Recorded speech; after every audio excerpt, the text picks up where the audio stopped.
देश की राजधानी दिल्ली यानी कैपिटल, इस कैपिटल को क्राइम कैपिटल कहा जाए तो कोई दोराहा नहीं होगा, क्योंकि राजधानी दिल्ली में लगातार क्राइम का ग्राफ बढ़ता जा रहा है। मामला है बदरपुर थाना क्षेत्र इलाके का, जहां पर एक अरुण नाम का युवक मात्र अपनी गाड़ी में सीएनजी डलवाने के लिए जाता है। वहां पर कुछ लोग उसे पकड़ लेते हैं और गाड़ी का शीशा तोड़ देते हैं, गाली गलौज करते हैं, और इतनी सी बात जब आगे बढ़ जाती है तो अरुण की वहां पर हत्या कर दी जाती है, चाकू से की जाती है। सबसे पहले देखिए, तमाम जो लोग हैं ये पीड़ित परिवार है और हाथ में अरुण की फोटो लिए हुए प्रशासन से गुहार लगा रहे हैं कि अरुण को इंसाफ दिलवाया जाए, क्योंकि बताया जा रहा है कि जो लोग जिन लोगों ने इस वारदात को अंजाम दिया, लगभग 7 लोग थे जिन्होंने अकेले अरुण को निशाना बनाया और उसके बाद इस पूरी घटना को अंजाम दिया गया। अरुण वहां से बचने की कई बार कोशिशें करता रहा, लेकिन 7 लोगों के बीच में अपने आप को बचा पाना बेहद मुश्किल होता है, और ऐसे में एक बड़ा जो धारदार हथियार था चाकू, उससे उसको मारकर उसकी हत्या कर दी गई। देखिए, पीड़ित परिवार हमारे साथ मौजूद है, रो रो के बुरा हाल है, इनके पिताजी है, तस्वीरें में दिखाइए। ये जो पल है वो बयान नहीं किया जा सकता, क्योंकि जब एक घर का बेटा चला जाता है तो क्या बीतती है उस परिवार पर, क्योंकि वो जो लड़का है घर पर एक ऐसा लड़का था जो कमाता था और जिसके बलबूते घर चलता था। उनकी बहनें भी हैं, मम्मी भी है और तमाम रिश्तेदार भी हैं, इलाके के पड़ोसी भी हैं। हम जानने की कोशिश करेंगे क्या हुआ था आंटी उस दिन मेरा बेटा सीएनजी भरवाने गया था, मुझसे 300 रुपये मांग के ले गया। मम्मी मुझे 300 रुपये मुझे सीएनजी भरवा के लाना है। मैं कि ठीक है। बाजार था, उस दिन बाजार में लेके नहीं आया, उस दिन मेरी मम्मी वाला रास्ते से लेके गया, वहाँ पे लड़के बैठे हुए थे। मेरा बेटा जब आ रहा था तो गाड़ी रोक के बोलने लगे, ओए तू ज़्यादा पढ़ रहा है क्या, ज़्यादा वो कर रहा है। गाड़ी रोक के शीशा फोड़ा। फिर मेरे भाई लड़के ने बोला कि पहले उसमें 2-3 थप्पड़ मारे, फिर शीशा फोड़ा। फिर मेरे लड़के ने बोला मेरे शीशा क्यों फोड़ा कि बताओ तुझे धुआं भी चूरन, धुआं भी तुझे खर्चा पानी।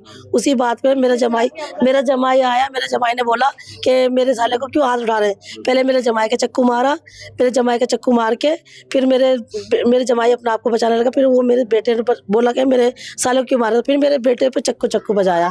मेरा बेटा छुट के भागा, फिर उसके पीछे और भागे मारने। अच्छा, ये लोग बताया जा रहा है 7 लोग थे, क्या जानते थे आप उन लोगों को? कौन थे वो? कॉलोनी के लोग हैं। हाँ, नाम कौन है मुझे तो नाम भी नहीं पता। तो क्या इनके कोई पहले से दुश्मनी थी अरुण के साथ? किसी और, उसका एक विक्की नाम का लड़का है, उसको होली से पहले किसी से लड़ाई हुई थी। कोई भाई बिरादरी यहीं पे ही किसी से लड़ाई हुई थी, उसका नाम मुझे नहीं पता किससे हुई थी लड़ाई। उसकी हादसा पर ही हुई थी, तो उससे लड़ाई झगड़े हुए, तो उसने गुस्से में उसके चक्कू मार दिया।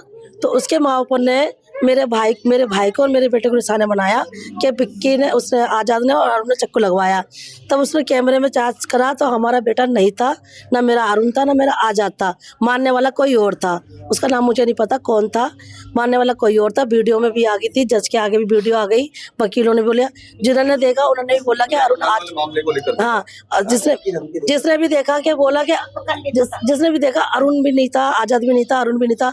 हम केस हमारा खत्म होने वाला था कि पुराना केस को लेकर के ये कहने का दुश्मनी निकाली गई है। आप अरुण के माँ ने मुझे धमकी दी थी ट्रॉमा सेंटर में। मैं ट्रॉमा सेंटर में जॉब करती हूँ, ड्यूटी करती हूँ। मैंने बोला कि आंटी मेरा बेटा नहीं था, मेरे भाई भी नहीं था, आपका लड़का किसी और ने मारा, आप कैमरे में भी चेक करो कि किसी ने भी मारा हो, पर तेरे लड़के में चक्कू लगवा के छोड़ूंगी मैं। इस तरह की पहले धमकी दे रखी है। मुझे धमकी दी थी। और संगीता उसकी बहन है, मेरे घर पे भी आके मेरे बच्चों को धमकी दे के जाती थी, तेरा भाई को तो छोड़ूंगी नहीं, जैसे मेरे भाई में चक्कू लगे ऐसे तेरे भाई में चक्कू लगवा दूंगी। पुलिस में शिकायत देने की कोशिश करी? हमने बोला तो यहाँ के पुलिस वाले नहीं सुनते, कहते कि केस चल रहा है तुम्हारा, अब कार्रवाई हो रही है, घटना होने के बाद कार्रवाई होना कोई कार्रवाई नहीं मानी जाती। आप उनके कौन हैं? आप कौन हैं? उनकी क्या समझते हैं कि इस तरह की घटना हो जाती है और इलाके के लोग हैं, पुलिस प्रशासन के द्वारा क्या कुछ अभी आपको आश्वासन दिया गया है, आरोपी पकड़े गए हैं क्या? मुझे नहीं पता, मुझे बस इतना पता है मेरे आदमी को इंसाफ मिलना चाहिए, बस मुझे कुछ नहीं चाहिए। मैं क्या बोलूं, मुझे कुछ समझ नहीं आ रहा। मुझे अपनी लड़की के लिए इंसाफ चाहिए, उसको कौन देखेगा, उसको बाप कहाँ से ला के दूंगी मैं। मुझे अपनी लड़की के लिए छोटी सी कल से पापा बोल रही है, कहाँ से बाप लाऊंगी मैं उसको। मेरे को बस अपने पति के लिए इंसाफ चाहिए।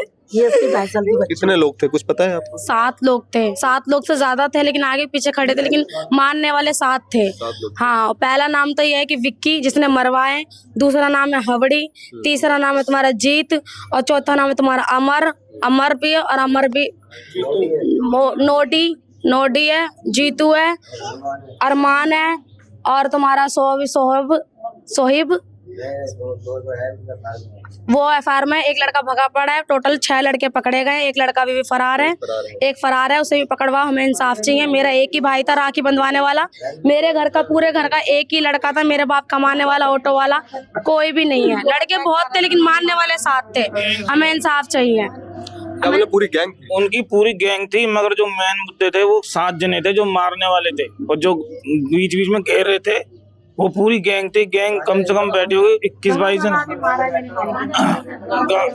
क्या बोल रहे हैं वो? क्या किसी को मारना और हर किसी से क्या करते थे? लड़ाई करना। क्या करते थे? गांजा बकते थे बैठ के जी। नशा बेचते थे। हाँ जी, तो कई लड़के रखते थे, पूरी गिरोह बैठते थे, पूरी गिरोह। हाँ, तो देखिए किस तरह से पीड़ित परिवार का साफ तौर पे यही कहना है कि अरुण की जिस तरह से हत्या की गई है, केवल उनके परिवार को इंसाफ दिलवाया जाए, अरुण को इंसाफ दिलवाया जाए। पुलिस द्वारा बताया जा रहा है कि अभी 7 में से 6 अपराधियों को पकड़ लिया गया है, गिरफ्तार कर लिया गया है और गंभीर धाराओं में मामला दर्ज कर लिया गया है। इसके अलावा एक आरोपी है जो अभी फरार बताया जा रहा है। एक वो पिताजी हैं, उनसे भी हम जानने की कोशिश करेंगे। बहुत बुरा हाल है रो रो करके। प्रशासन से क्या कहेंगे? 6 पकड़े गए हैं, अभी एक बाकी है। मैं तो चाहता हूँ उसको भी पकड़ के, जो ऐसे मेरे बेटे को मारा गया है। मैं तड़प रहा हूँ ना, अकेला मेरा घर का चिराग था, कमाने का नाला वही घर चला रहा था, पूरा माल भरा पड़ा है, कारपेट बेचता था मेरा बेटा, मुझसे काम नहीं होता है। 2 बार मेरा अटैक आ चुका है, 2 बार मेरा अटैक आ चुका है। ऑपरेशन का मेरे बेटे ने ऑपरेशन कराया था मेरा। कह रहा पापा मैं तुझे कुछ नहीं होने दूंगा, मैं जिंदा हूँ। जिम जाता था मेरा बेटा, जिम जाता था, मगर क्या है 2 लोग फरार हुए, भाई वो नहीं हो पा रहा। मुझे इंसाफ दिला दो बाबू जी, इंसाफ चाहिए मुझे। 15 दिन पहले आयुर्वेदिक में मेरे बेटे को घेरा था, तो मेरे पास आया था भागता हुआ। मैंने कहा बेटे हमारा भगवान मान ली के कोर्ट में जो कोर्ट फैसला करेगा वही होगा। ठीक है, विक्की भग रहा था उसको मारने के लिए, मेरा अरुण को तुझे खत्म कर दूंगा। गिरता पड़ता आवा था यहाँ से, ऐसा मिट्टी में गंदा।